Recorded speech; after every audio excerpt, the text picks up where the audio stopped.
Hi, I'm Milton Kane, the Christian Democratic Party candidate for the federal seat of Newcastle. One of the things that I think is important for us to understand is what actually happens when people do not get listened to by government. They do what they can, they write, they complain, they be involved in protest rallies and all these other things, and they find that their voice is not being heard. After all, we need to remember that the government of Australia is the government of the people, for the people, by the people. Hence, the expressions of people that are communicated need to be taken seriously by those members of the Parliament. We had a recent event occur in Newcastle, in the Newcastle area, that hit the papers. A person very frustrated chose to take an action which may end up putting him in some hot water. I will not comment on the rights and the wrongs of the action of Jonathan Moylan, but what I will say is Jonathan Moylan had some very important issues that he wanted to raise. Some important matters that many people, including him, were raising with government, and the government did not appear to be listening. The local members were not listening, and it was not just the state government, it was also the federal government that were not listening. The issues at stake are very simple. We actually have an economy that is totally dependent, it seems, upon the mining industry. Totally. And it doesn't matter what it happens, it doesn't matter what we want to happen. If the mining industry wants it, it happens. One of the things that we can have a look at is that, for example, Highway 123 was held up for a long time. That is the section between Sandgate Road and the highway. That is a New England Highway, Pacific Highway, whichever one wants to call, Maitland Road as well. We can call it that, doesn't matter. Because there were some frogs there that were supposed to be protected. However, there needed to be some work done so that the coal trains could not be interrupted because of our passenger service to Maitland.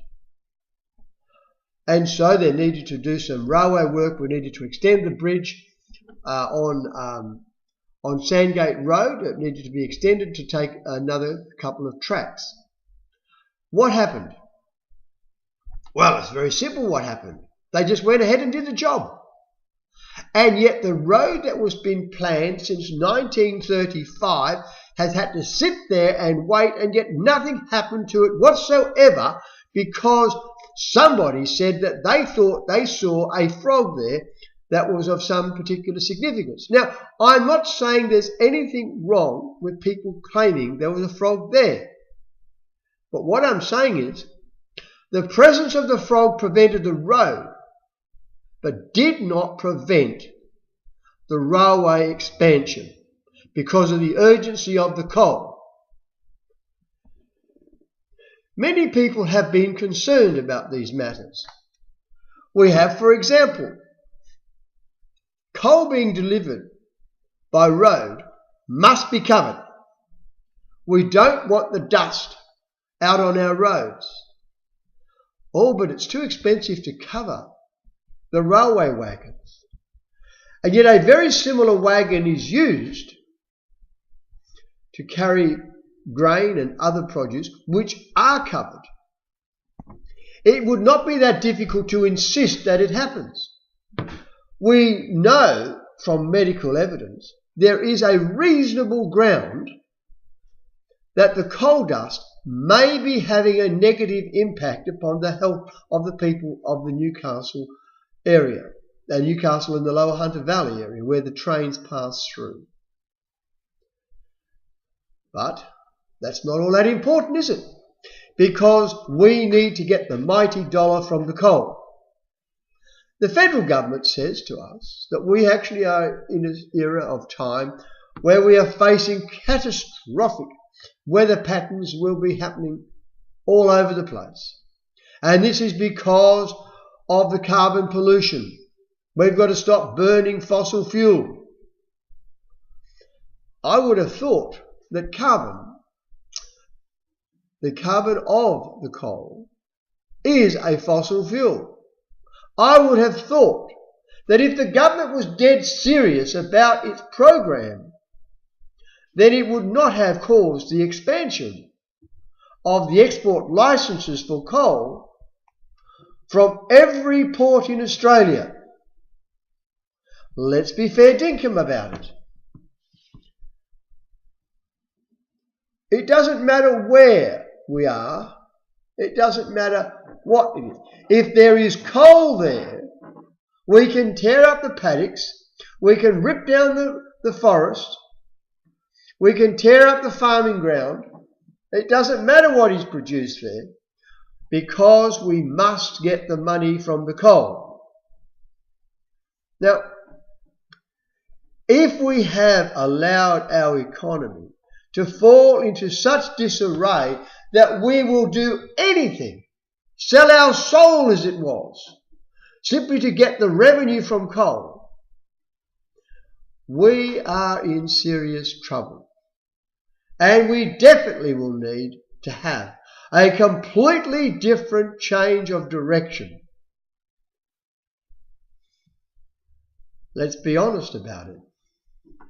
When we finish tearing up all of our paddocks in which we grow food, or which animals graze, there will be no more food. That will be it. Let's also consider for a moment, let's have a think about the other angle. As we affect our groundwater, because every time you dig a hole in the ground to dig out coal, whether it be an open cut or whether it be underground mining, you affect the underground water. The aquifers are affected every time. And they are essential. They are totally essential to make sure that the produce that we get, that we need to eat, is produced. That the trees that we need to grow are capable of being able to be grown. Oh, that's right, we actually have a good environmental legislation. We are guaranteed to protect the environment, and the mines will fully rehabilitate whatever they do. Funny that. When I drive up the valley, particularly Singleton to Muswellbrook area, what do I see? Massive scarrings on the landscape. I don't see rehabilitation anywhere. I see denuded hills. You see, one of our problems is we are so much linked to the need to get the money from the product of the coal. We don't care about anything else.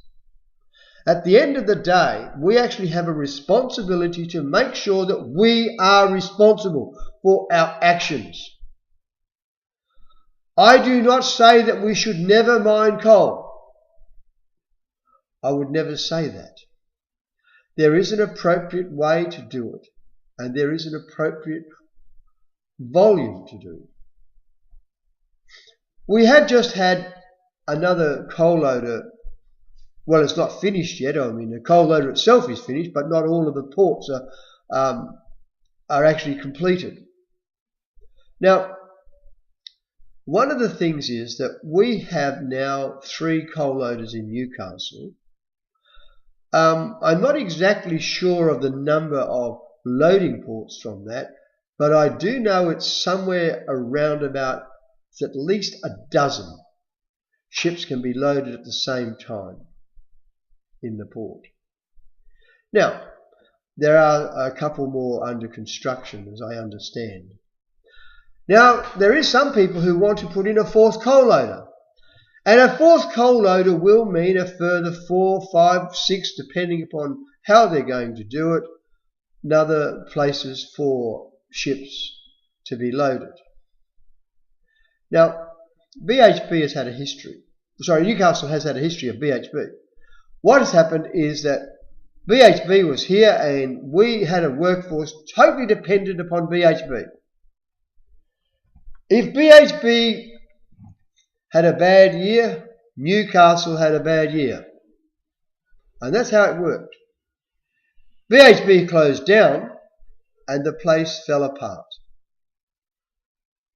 Now, the problem is, we were a single industry town substantially then.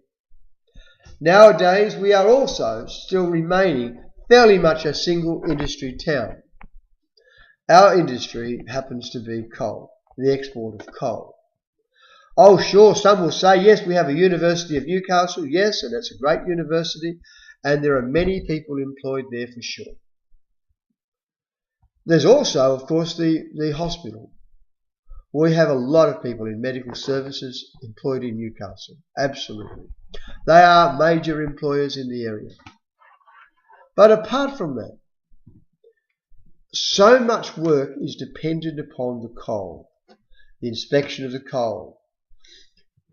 The whole of the port facility is almost given over to coal. There are other things that happen, yes, I must quickly add that. But you see, when you have so much dependency on one commodity, what actually happens, the financial viability of the place tends to be somewhat shaky. So from a business point of view alone, we should seriously look at making sure that we do more than just doing coal. From another point of view, to a very business point of view, if we restrict the amount of coal that we sell, there is a high probability that we would actually get a higher price for the coal that we sell. We note that the price of coal has increased over the last several years, but we also note there has been a tremendous amount of reduction of that price in the recent years, particularly over the last 12 months.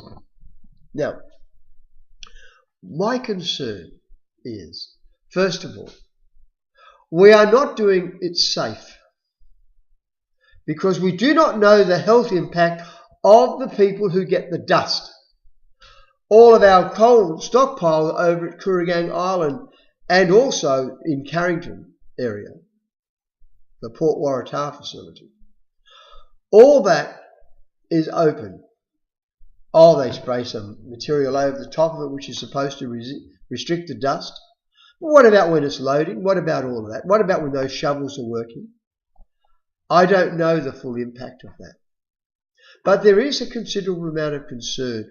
We do have a higher amount of illnesses in certain regards in this area, and those illnesses for those people who live along the track and near the facilities in Newcastle Harbour area, there is a higher probability of people getting these illnesses. So I have to ask myself, are we really damaging the health of people? And what can we do better? Jonathan Moylan would have been wanting to make sure people took notice, which everybody in Newcastle deep down really wants to know. We've heard some good words in the past from various politicians, but we've never seen the action. They have explained to us it's impossible to cover the wagons. Well, that's very strange, because all they need to do is to simply pass a law tomorrow and say no coal wagon can be taken anywhere unless it be covered. And I am certain that that will happen virtually overnight. When it comes to where we decide to dig our coal out of the ground, we actually have very much a lot of arguments at the moment between people who are horse breeders and the coal industry. about how they can work together. We also have the people who want to do stuff on the Liverpool Plains. There are many locations where people are wanting to pull out the coal. Oh yes, but we have the best environmental laws in the world and we will do the right thing. Well, will we? BHP, the great Australian, who actually is involved in some coal mining in the area, this particular great Australian polluted the steel site and did not clean it up. Left it to the government to clean it up. We don't keep a surety. We don't do any of that. We only hope the business will be still there to clean up the mess. There is not really enough evidence on how the best to do that at this stage. You see, topsoil only remains living so long as we actually have living material within that soil. You put it in a big heap, only the surface remains living. Now, we need to very seriously think about what's happening here. On one hand, we have those people telling us that the place is going to fall apart because of climate change, so we've got to cut down on our carbon footprint. And yet we're exporting more coal than we've ever done before. We're losing farming land, good quality farming land for producing food. We're losing that to coal mines, not properly being rehabilitated. And many of the mines today are owned by foreign interests, some of them owned by foreign governments, and there is a move afoot by some to actually have their people employed in their home country, in other words, China or India, have them employed there under the awards in China or India, fly them in and fly them back, taking the jobs that would have been for Australians. The question is, should we permit such things to happen? You see, BHP, the big Australian who abide by certain environmental laws in this country, though they were never harsh enough, when they did their mining in Papua New Guinea, they never applied the same standard. Most of these mining interests will do the minimum interpretation of the legislation that they can get away with. Good corporate citizens, they have not any evidence of it. There may be one or two around the place, and usually they would be the small mines, not the big ones, who would be good corporate citizens. Jonathan Moylan had attempted to have people to listen to him. They wouldn't. The government wouldn't. The newspapers ran a few stories, but not much. And not much was happening. He chose to hit the shareholders in the manner that he did. Some of them took notice. Perhaps they may respond well. I am disturbed when a democratic government, a democratically elected government in a democracy, refuses to listen to the people so that the people get to the point where they find there is no way they can respond except for a way which is unwise when it comes to moral and possibly even legal issues. But they have to make a stand. Someone's got to listen. I wonder whether or not it is appropriate for us to say, if only you had listened before, this man would never have been put in this position. He is a good, upstanding, honest man in regard to most things. he was pushed a long way to try and to get people to listen to him. Why weren't they listening? Remember, this is a democracy. This is a democracy where the people, the local member for Newcastle, both state and federal, should have been listening to him and taken his concerns to the Parliament to have them debated and discussed and deliberated upon. But no, it's not popular to do that. Because if you do that, you may upset other people. And you don't want to do that. It's best to ignore those people. I ask you, why do we have people who refuse to listen? I guess it's because we are permitting them to do that. I've been listening for a very long time. I have the intestinal fortitude to take your concerns to the Parliament, to stand up for you, to make sure that your concerns are debated.